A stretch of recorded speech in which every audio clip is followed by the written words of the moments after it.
नमस्कार, आदाब, सत श्री अकाल, जय भीम, जोहार। मेरा नाम है नवीन कुमार। दिल्ली पुलिस को शर्म आनी चाहिए और शर्म आनी चाहिए नोएडा फिल्म सिटी के उन पालतू पत्रकारों को जिन्होंने सीए, एनआरसी और कोविड के समय मुसलमानों को अपनी नफरत, सनक और बेहयाई का निशाना बनाया। दिल्ली पुलिस के दलालों और भाजपा के पिट्ठू पत्रकारों को चुल्लू भर पानी में डूब मरना चाहिए, लेकिन सस्ते पदार्थ का सेवन करके टीवी चैनलों पर झूमते दलालों को क्या जरा भी अफसोस होगा कि उन्होंने किया क्या है? इसका जवाब है, सवाल ही नहीं उठता। फर्जी राष्ट्रवाद के नशेड़ी सदमे में बैठे हुए हैं क्योंकि जामिया मिलिया इस्लामिया में हिंसा से जुड़े मामले में अदालत ने दिल्ली पुलिस का चेहरा लाल कर दिया है। एक स्थानीय अदालत ने जामिया सीए एनआरसी के विरोध के मामले में शर्जील इमाम, आसिफ इकबाल तन्हा और सफूरा जरगर समेत 11 लोगों को बाइज्जत बरी कर दिया है। लेकिन कहानी केवल इतनी नहीं है साहब। कहानी यह है कि 36 पन्ने के फैसले में कोर्ट ने दिल्ली पुलिस की धज्जी उड़ाकर रख दी है। कोर्ट ने साफ साफ कहा कि पुलिस ने बेकसूर लोगों को जानबूझकर बलि का बकरा बनाया।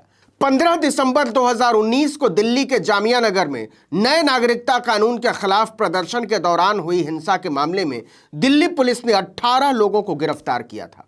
शर्जील इमाम को राजद्रोह का आरोपी बनाया गया था। 3 महीने बाद पुलिस ने चार्जशीट दाखिल की थी। पुलिस ने चार्जशीट के साथ सीसीटीवी फुटेज, कॉल रिकॉर्ड्स और 100 से ज्यादा गवाहों के बयान बतौर सबूत नत्थी किए थे। इस चार्जशीट के बाद भी पुलिस ने 3 सप्लीमेंट्री चार्जशीट दाखिल की थी। इन सारी चार्जशीट को कोर्ट ने कूड़ा बताते हुए रद्दी में फेंक दिया और कहा कि चार्जशीट के साथ एक नहीं बल्कि 3 सप्लीमेंट्री चार्जशीट दाखिल करना शर्मनाक है। इस तरह से चार्जशीट दाखिल करना बंद होना चाहिए। यह जांच के नाम पर कुछ और ही था। कोर्ट ने कहा कि दिल्ली पुलिस ने सप्लीमेंट्री चार्जशीट दायर करके आगे की जांच की आड़ में पुराने तथ्यों को ही पेश करने की कोशिश की और हम इस होशियारी को समझते हैं।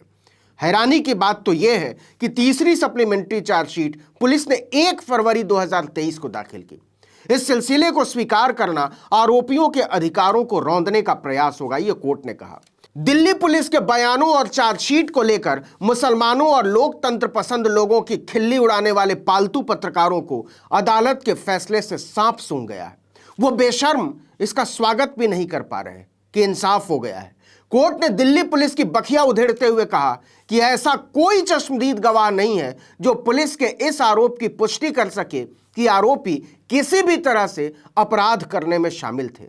कोर्ट ने कहा कि तीसरी सप्लीमेंट्री चार्जशीट दाखिल होने तक जांच के दौरान कोई पहचान परेड नहीं की गई। पुलिस ने जांच के नाम पर दरअसल आंखों में धूल झोंका है। उसकी तरफ से सबूत के तौर पर पेश तस्वीरें और वीडियो केवल यह दिखाते हैं कि आरोपी बैरिकेड्स के पीछे खड़े थे। रिकॉर्ड पर ऐसा कुछ भी नहीं है जिससे पहली नजर में यह कहा जा सके कि आरोपी किसी दंगाई भीड़ का हिस्सा थे।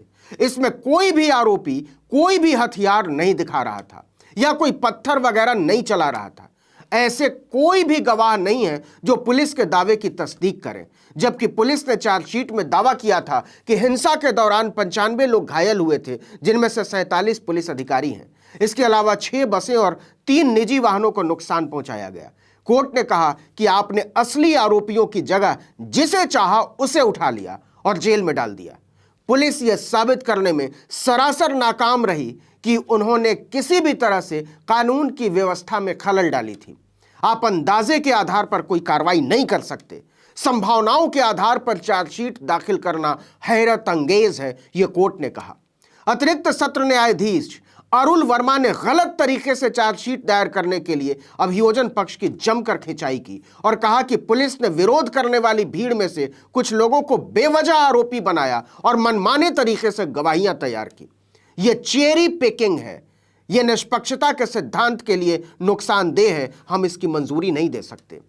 कोर्ट ने दिल्ली पुलिस के निकम्मेपन और संवेदनहीनता पर चाबुक चलाते हुए कहा कि विरोध करने वाले नागरिकों की स्वतंत्रता में हल्के ढंग से हस्तक्षेप नहीं किया जाना चाहिए।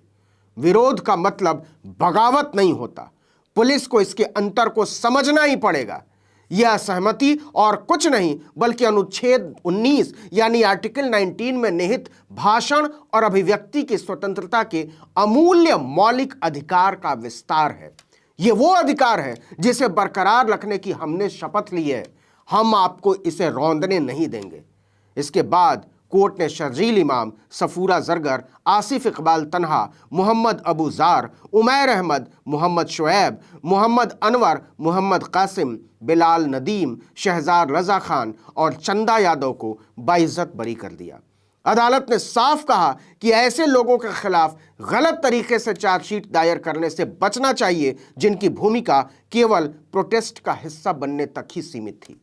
आप विरोध करने की वजह से किसी को सजा नहीं दे सकते। हम ये नहीं होने देंगे, नहीं होने दे सकते।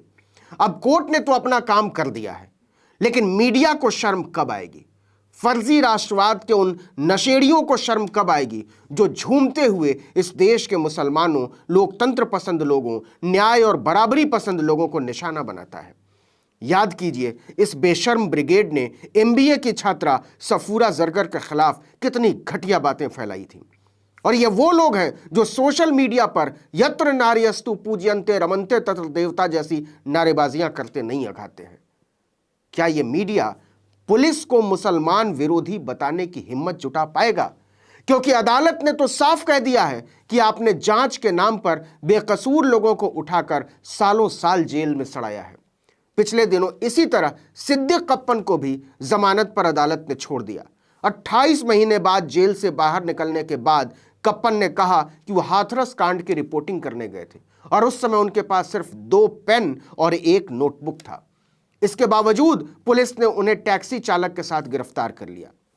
छूटने के बाद कप्पन ने आरोप लगाया था कि पुलिस वालों ने उन्हें धमकाया। कहा गया कि बाहर जाकर अगर कुछ भी बोला तो फिर से जेल भेज दिया जाएगा। लेकिन सवाल पुलिस नहीं है साहब, वो तो ऐसे ही काम करती है सत्ता के इशारे पर, सत्ता की कठपुतली की तरह।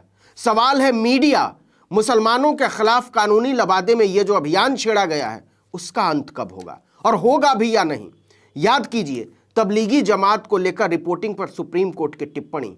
तत्कालीन चीफ जस्टिस एनवी रमणा ने कहा था कि हर घटना को सांप्रदायिक रंग दे दिया जाता है। एनबीएसए जैसे रेगुलेटर मीडिया की स्वायत्तता और नागरिकों के अधिकारों के बीच संतुलन बनाने में नाकाम हो चुके हैं, और यह चिंता की बात है। जनवरी में ही सुप्रीम कोर्ट ने टीवी न्यूज कंटेंट में नफरत फैलाने वाले भाषणों को देश के लिए खतरा बताया था। टॉप कोर्ट ने कहा था कि टीआरपी के लिए चैनल एक दूसरे के साथ होड़ कर रहे हैं और इससे समाज में विभाजन पैदा हो रहा है। हम इसे नहीं देख सकते।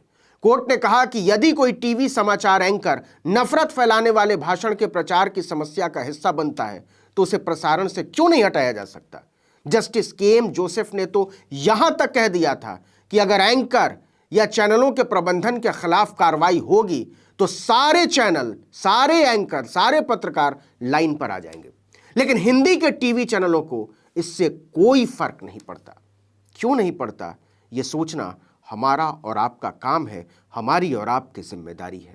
इस वीडियो में इतना ही, लेकिन अगर आपने आर्टिकल 19 इंडिया को अब तक सब्सक्राइब नहीं किया है तो फौरन कर दीजिए, बेल आइकॉन दबाइए, घंटी जैसी आकृति, लाइक कीजिए और कमेंट करके बताइए हमारा वीडियो आपको कैसा लगा। यूट्यूब पर देख रहे हैं तो हमारे चैनल को सब्सक्राइब कर लीजिए, फेसबुक पर देख रहे हैं तो हमारे पेज को लाइक कीजिए, इंस्टाग्राम पर हमें फॉलो कीजिए। हमारा ट्विटर हैंडल है article19_India और मेरा ट्विटर हैंडल है नवीन जर्नलिस्ट। आप मुझे भी फॉलो कर सकते हैं। नमस्कार।